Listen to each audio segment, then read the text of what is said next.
guys, and welcome to week number 7, okay, of English Practice 1. I hope that you're doing well. I hope that you didn't go to EP1 on the weekend and stayed at home or met with your friends or just stayed safe. Today we're going to be talking about intonation, and then I'm going to talk about ding dong ding, your first assignment. I'm sure you're very excited to have an assignment in the midst of this pandemic. But let's get on with it. We're going to be talking about intonation, and it's really important. When you think of intonation, think of Justin Bieber's song, What Do You Mean? That song is what you need to think about. And why do you need to think about that? Because a lot of the times in Korea, my students are like this flat piece of paper. This is their tone. Most English speakers, when they speak, they make all these waves and they go up sometimes, they go down, they do all these things with their voice, but my students stay like this. Most of my students stay like this. I would ask them, how was your day? Great. What did you do? I was at home. I played with my friends. I watched TV. I'm fine, thank you, teacher. This is going to be a very exciting class. We're going to have a really good time. And it's just, when you do that, what ends up happening is that you end up sounding sarcastic. You end up sounding either angry or bored. It's happened to me so many times. I've misunderstood students. I thought they hated me or disliked my class, but yet they didn't. But their facial expressions, oh my goodness, it was just, I wouldn't know the difference if they liked the class or if they didn't like the class, because all they gave me was just meh. It wasn't exciting at all. So, very important. Intonation. It's all about the rising and falling of your tone of voice, of your pitch. And it's really important because that carries meaning. So let's take a look at it. We're going to take a look at it with this text, and it is from Friends. I'm sure everybody likes Friends. And we're going to take a look at that. There's a really nice scene which really kind of, it shows the whole intonation really well. So we're going to take a look at that. First, I would recommend look for the word stress. So in words that are longer with 2 or more syllables, mark the word stress, and then mark your content words as well. So make sure that you know which words are going to be the content words, which words receive the stress, and then mark your focus words, right? And here, this time, it's really important to mark your focus words because they actually carry the pitch change. So whatever's going to happen with your pitch, that is going to happen on the focus word. Now, what I've done is I've listened to the dialogue. So this is not me just thinking about it. This is me listening to the dialogue and then marking it according to how the characters said it. So when I listened to it, Rachel said this sentence, and she said, "That moment when we first saw the giant dog show fall over the park." It's a long sentence, right? So she paused over here. And then Phoebe said, "Yeah." But, so she said, "Yeah, but did they have to shoot him down? I mean, that was just mean." So she paused on "yeah, but did they have to shoot him down? I mean, that was just mean." So she didn't pause here. She just said it all in one go. So that's what I did. I listened to the video slowly, and then I mark what I heard in here. The next thing that I did was mark the focus words. And this time I just marked it with a line. And generally, the general rule is the focus word, the most important word, the word that carries the meaning, the intonation, is usually the last content word in a thought group. So park is the last content word in this thought group, so I underlined it. Obviously, yeah is only one word, so I just underlined it anyways.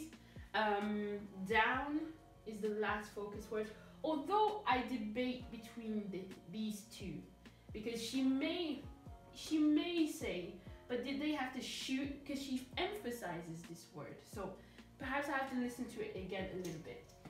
I mean, that was just mean. I mean, that was just mean. I mean, that was just mean. Now, there's 2 ways that you can say this. You can either say, I mean, and so you would have this. I mean, that was just mean. And here, these are two words, but they have different meanings. I mean, but that was me. Here, that was just mean. That was just cruel. That was just bad. But here it's like, I thought, you know, I kind of think that was bad. So it has same word, but two different meanings, depending on where they are. All right, and then here, okay, I've underlined that because it's only one thing. And then the next one is outside, and it's got ... So we're gonna talk about that. And then inside. So I've underlined those what I thought were the content words. Sometimes though, like over here, it's like she stresses this more than this. So it depends. I'm trying to interpret it from her standpoint, from her point of view. So it just really depends. All right. So then what do? So you mark your stress words, your sentence stress word, your content words.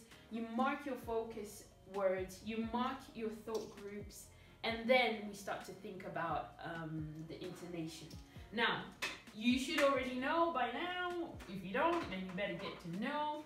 When you just have a general statement, the intonation is going to come down, okay? So the intonation is going to come down.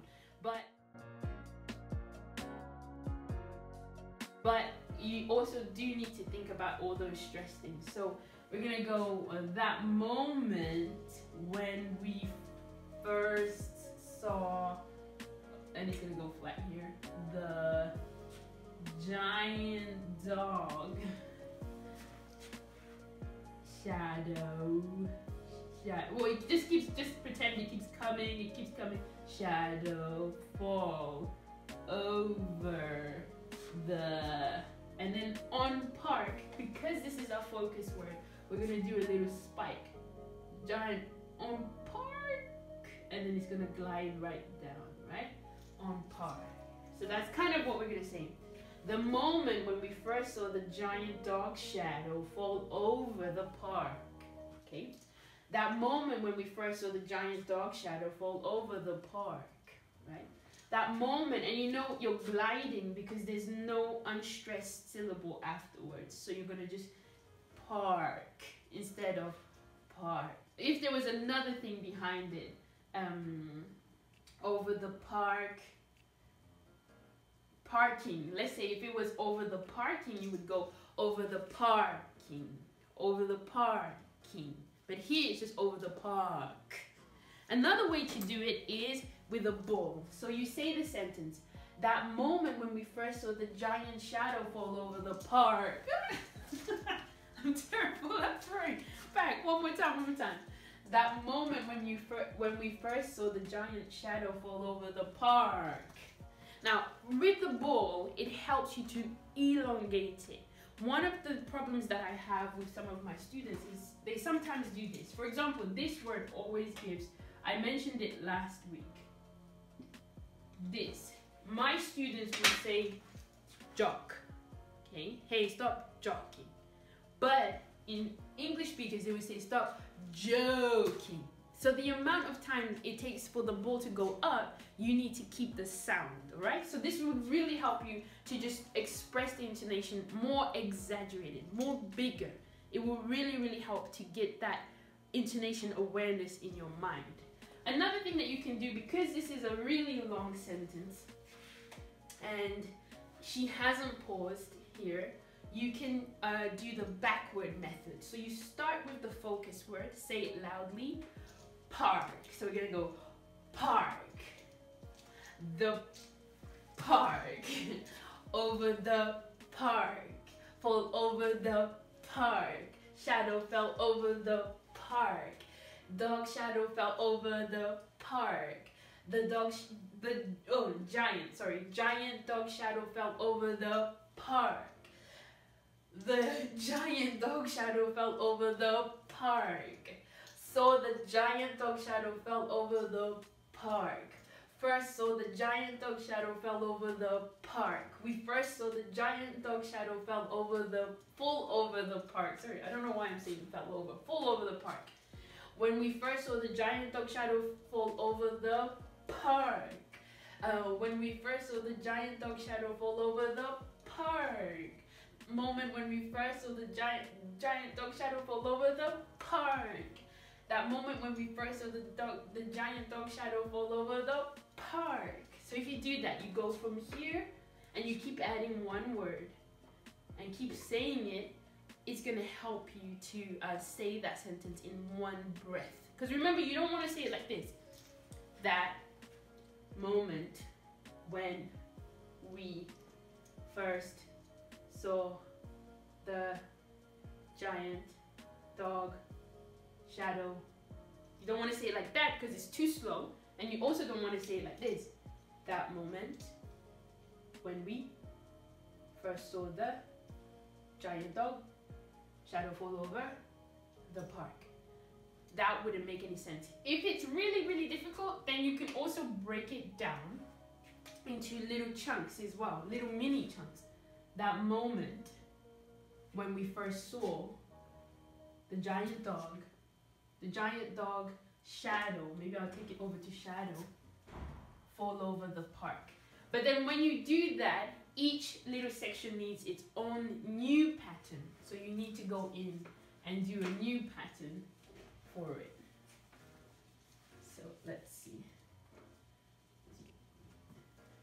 So again, the reason why I kept it into one was because I was following what Rachel was doing in the film, in the series. Okay, so it would be like this. It would be that well, we've got the glide here. That moment.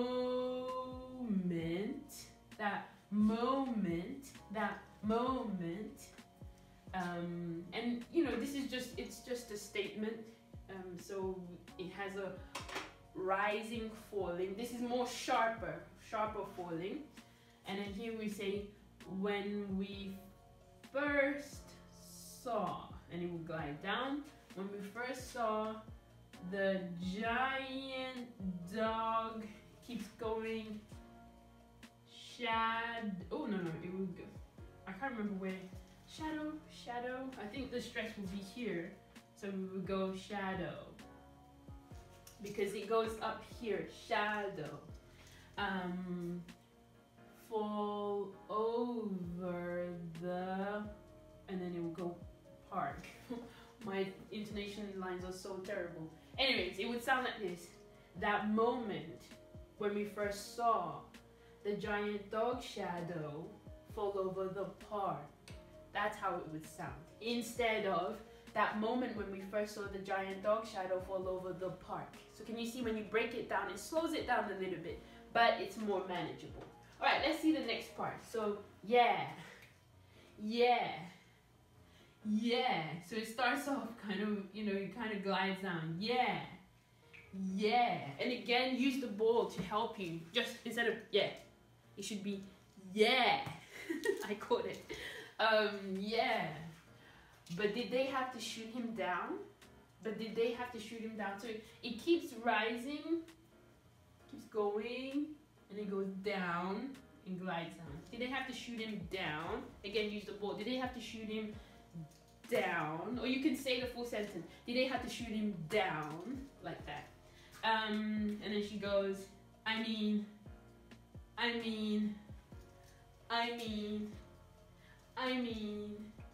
that was just mean. Okay, it needs to kind of go up here, mean. That was just mean. Just, I mean, that was just mean. Hold it. That was just mean. That was just mean. All right, good. And then he's gonna say, okay, and the stress is really here on okay. It's really here, and he goes up. Okay, right? Okay. Right about now, the turkey should be crispy on the outside, right? We've got that kind of, it's gonna keep rising, and then when he gets here, on crispy on the outside, because this is unstressed. Okay, so we're not stressing that part. So we can say crispy on the outside. But here is another different thing that's happening. I wouldn't fall all the way because her voice is kind of hesitating a little bit. So there's a little bit of a hesitation intonation. So she can be like, right about now the turkey should be crispy on the outside. So it's kind of still, it's not completely falling, it's carrying, it's going, right? Crispy on the outside and juicy on the inside. And then it would fall on here. And juicy on the inside. Ooh. And juicy on the inside. Okay, then it will fall at the end. So it would sound a little bit like this. Right about now the turkey should be crispy on the outside, and crispy on, and I'm getting confused. One more time. Right about now the turkey should be crispy on the outside and juicy on the inside. And juicy on the inside. And juicy on the inside. Again with the ball, and juicy on the inside. Good. And then ask the WH question. Why are we standing here? Why are we standing here? Now, you can really hear standing because obviously stand has the stress, right? Why are we standing here? Why are we standing here? But here, not just here, but it should be here, here. If you were in England, we wouldn't say this R. Why are we standing here? Here. Because we don't really say the R sound, but in America we do. So why are we standing here? Good. It just helps you to elongate the sound. All right, so let's say it from beginning to the end. That moment when we first saw the giant dog shadow fall over the park. Yeah, but did they have to shoot him down? I mean, that was just mean.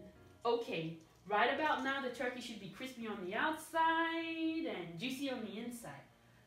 Why are we standing here? So it should sound a little bit like that. Now what I want you to do for homework is to do the rest of it.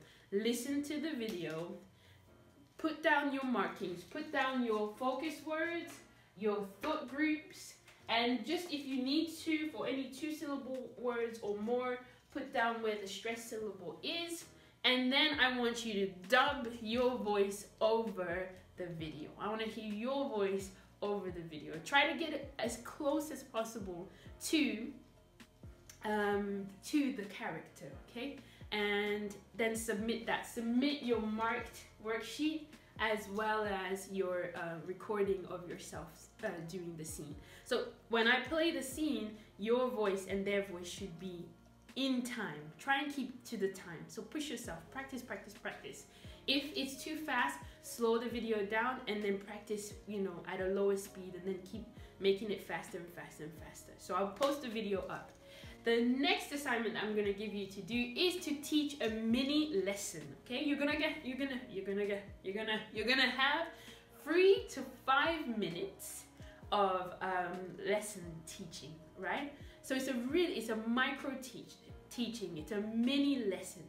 All I want you to do is teach me 3 words, maximum 3 words, right? You're gonna pick a topic and teach me 3 vocabulary words. That is all that I want you to do. So it's not a huge task, but I want you to show me how do you teach new vocabulary to students. So I will give you full details on what it is that I want you to do and how I want you to do it. And I will also let you know the date of submission. So I'll give you more than a week. You'll probably have 2 to 3 weeks to prepare this video. So remember, you're only doing 5 minutes, but I want you to fully plan the lesson, but I'm only gonna see 5 minutes of that. So I hope you enjoyed that. That was a little snippet into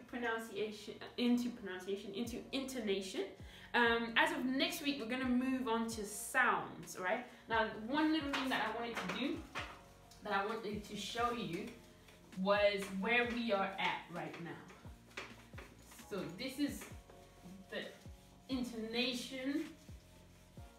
So how does everything build up together? I wanted to show you it in like a giant, let me use a black pen, in a bit of a giant pyramid. Let me show you how things are looking at the moment.